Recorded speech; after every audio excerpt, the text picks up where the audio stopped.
Yo, what's up everybody? Welcome back to Unparalleled Universe for another action figure review, and today we're taking a look at the brand new McFarlane Toys DC Multiverse Injustice 2 Gorilla Grodd. And I was kind of hesitant to get too excited about this figure because even though I'm a sucker for big ape toys, it's still a Toddy Mac product. So I didn't want to get all happy about this figure and then just be disappointed once I saw it in person. So I kind of tempered my expectations, but then once I did see it and I had it in hand, I was pretty impressed with the way it looked.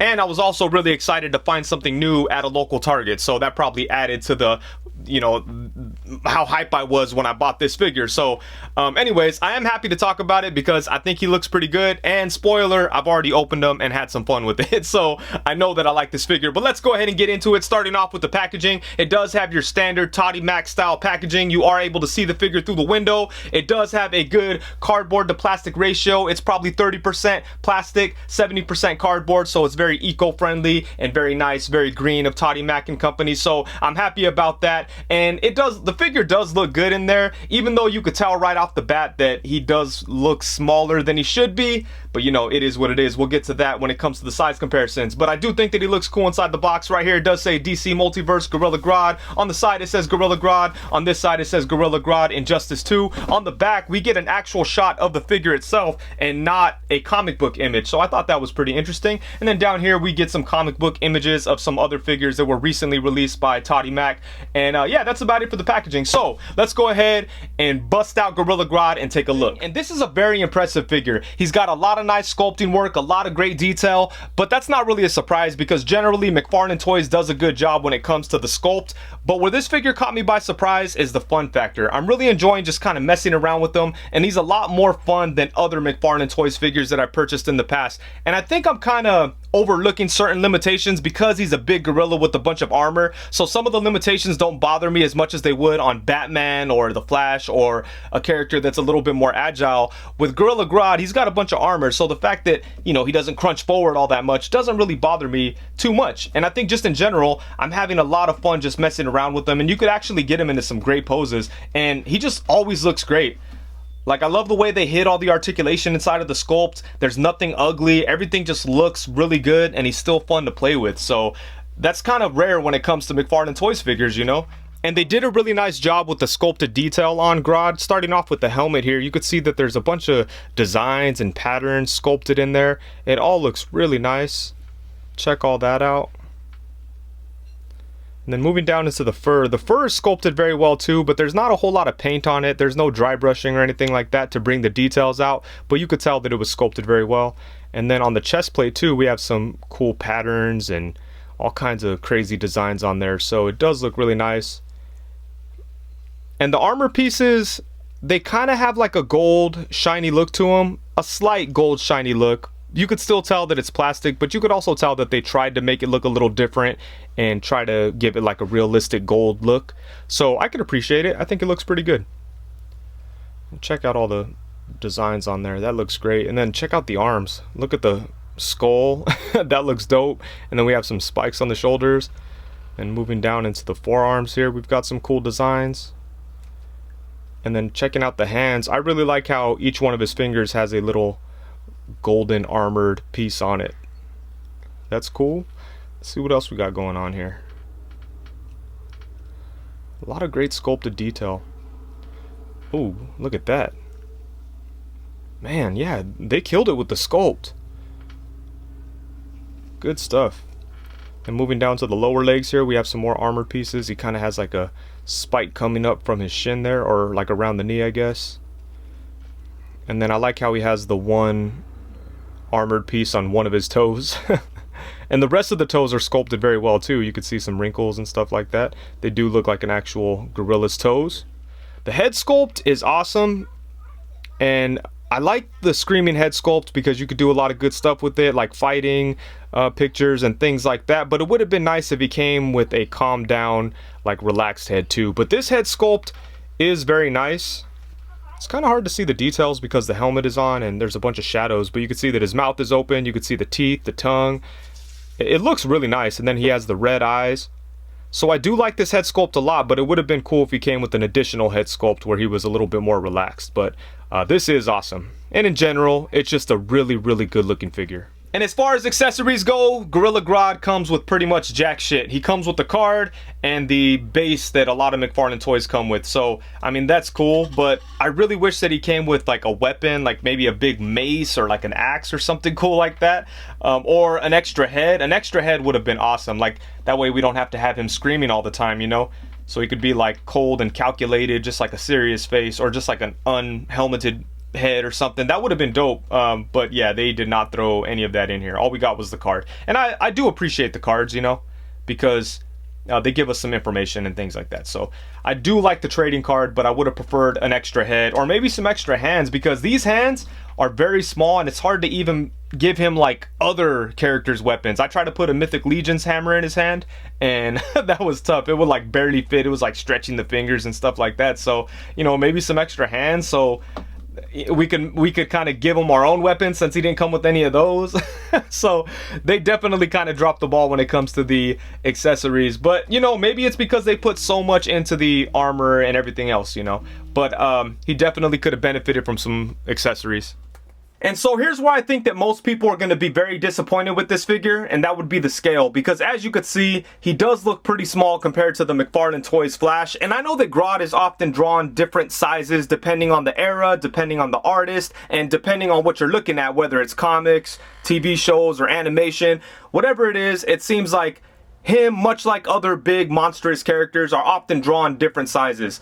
But generally, I think that Grodd is much bigger than the Flash, and that is just not the case here. So I really think that McFarlane Toys dropped the ball when it comes to scale. But if you do have the DC Icons Flash, and that's who we have over here on the right, I do think that they scale pretty well together. And I think, you know, that's who I'm going to match this Grodd up with. The Icons Flash. And this is one of my favorite Flash figures, if not my favorite. But yeah, I think Grodd looks really good next to the DC Icons Flash, but he looks way too small next to the McFarlane Toys Flash, and that is who he should scale with. So in my opinion, McFarlane Toys botched that. They messed that up for sure. He definitely should be bigger. He could have been as big as like the Devastator figure, and I think that would have been perfect. But as it is right now, he's much too small next to the McFarlane Toys Flash. And speaking of Devastator, here we have Gorilla Grodd alongside the McFarlane Toys Devastator and the Storm Collectibles Lobo. And now that I see Devastator along with Grodd, maybe that might have been just a hair too small too. I think Devastator's probably way smaller than he should be. But let's go ahead and take a look at him next to the Flash, and let's just see if that would have worked out better. It definitely would have been a little bit better. As you could see, he's way bigger, obviously. And but still, yeah, I don't know. I think that Grodd should have just been bigger. Devastator should have been bigger. So Toddy Mac and company are kind of having a hard time when it comes to scaling within their own line. So that could be disappointing for sure. And you know what? I think it would be freaking awesome if Storm Collectibles did an Injustice Gorilla Grodd. They would probably kill that. And next up we have Grodd alongside the Mafex Hush Batman, and as you can see, he scales pretty well with that Batman figure. So if Mafex ever decides to make a Flash figure, he might look pretty good with this Grodd. And so does the Mezco Flash. As you can see, I think they look pretty nice together as far as the size goes. And since Grodd has a bunch of armor, I mean, it doesn't really clash with the soft goods on the Flash figure all that much, so they might look pretty good together. Apes together strong. Here we have them alongside the Mezco King Kong and the NECA King Kong, repainted by my homie Nico Hodge on Instagram. Apes together strong. Here we have them alongside the NECA Caesar from Dawn of Planet of the Apes and the Mezco Planet of the Apes Dr. Zaius. And then last but not least, we have them alongside the Marvel Legends Pizza Spider-Man and Marvel Legends Bucky Cat. And the articulation on Grodd is pretty good. He basically has the same articulation setup as most McFarlane Toys figures, but I will say he's a lot more fun to handle, and I'm having a good time messing around with him. So let's go ahead and get into it, starting off with the head. First off, it does move side to side. It's got a little bit of tilt to it. He can look up only to about right there, so not very much going up. Then it looks down to right there, which is, you know, pretty decent. You could have him looking down at the Icons Flash, so that works. And then he does have a diaphragm cut, and the diaphragm cut can, well, actually he has a diaphragm cut and a ball joint at the waist, so using both of those together, you could get him to go to the side a really nice amount. Same thing going this way, and then you can get him to twist at the diaphragm cut and at the waist. So there you go. And then using both of those joints, he crunches forward only to about right there, so it's not very much. So I might want to pop him apart and see if I could add just a little bit more to that. But honestly, I could probably live with this because, like I said, he's an ape with armor on, so you can't really expect him to go forward much more than that. That's still pretty impressive. And then going back, he can go a little bit more, but it makes sense because he doesn't have as much armor on the back. So there you go. But yeah, this torso is pretty good. I like to get him into swinging, kind of jumping poses. I think it's pretty good for that. If only he had like a big hammer or something. But yeah, that torso is not too bad. I mean, if you push it too far, you can get some gaps and stuff, but nothing too horrible.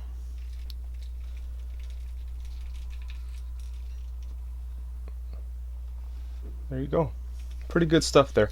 And then for the arms, he does have that butterfly type of joint that's very similar to a Mafex, where it's just like a long peg that goes in there, but then it has this extra piece to cover it up. So it does look good, and it gets pretty good movement too. As you can see, it goes forward and back.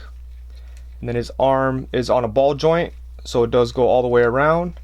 He does have upper bicep swivel, but it doesn't get too much movement because of his armor piece, but it's definitely there. He has single jointed elbows, which don't get very good range at all. Like, they don't even go 90. But again, it's easy to be forgiving with a lot of the articulation points because of the armor. So, you know, a big gorilla with armor probably wouldn't be able to bend his arm all that much. But I do wish that it could go a little bit more than that. And he also has a swivel there at the elbow. And then for the hands, he has a swivel and a hinge. So the arms could definitely be a little bit better at the elbows, but I do like the way they did the shoulders, so that's pretty useful. And then for the legs, he could bring his legs out to the side to about right there. You could bring them forward to about right there. Bring him back to right there. And he does not have any kind of, you know, regular thigh swivel, but in this case, there's enough room around the ball joint at the hip to allow pretty good movement. Look at that.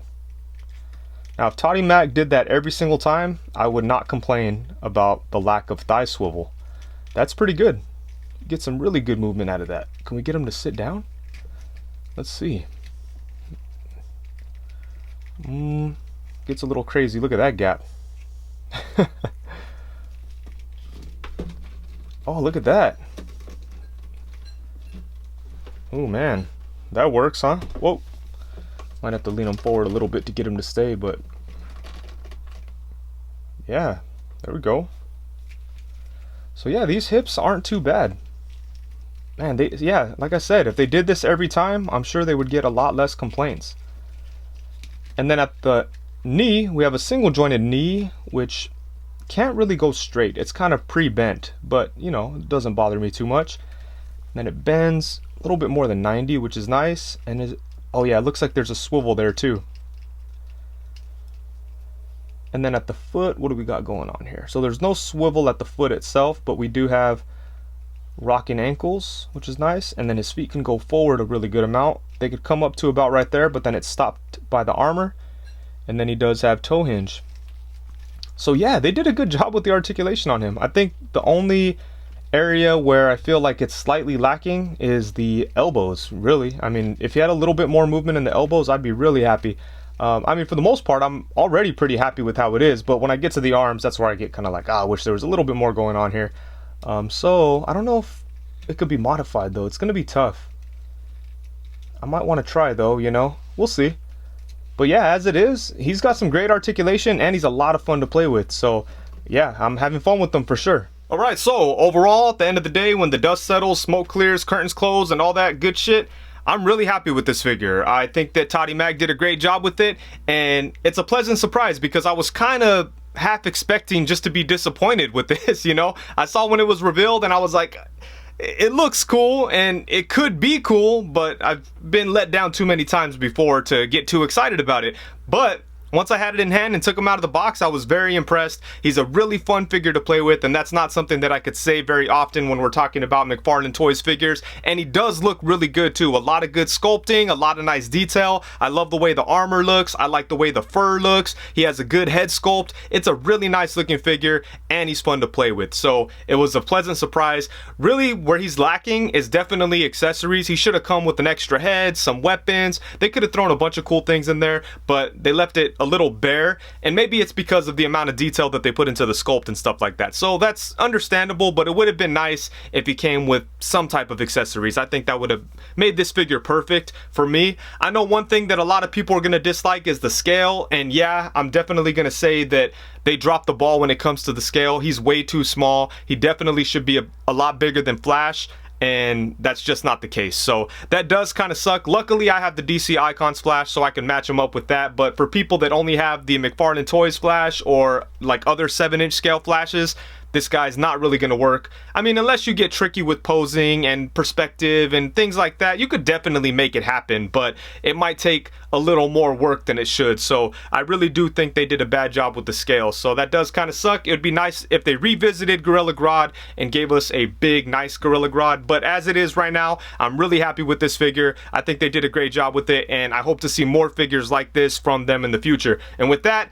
thank you so much for watching. Please be sure to like, comment, subscribe, and all that good stuff. Also, be sure to hit the bell notification so you know every time that I go live. If you're not aware, I do go live every Tuesday at 7 p.m. Pacific time and every Friday 7 p.m. Pacific time. So come through, hang out, let's talk about toys, and let's get weird. Peace.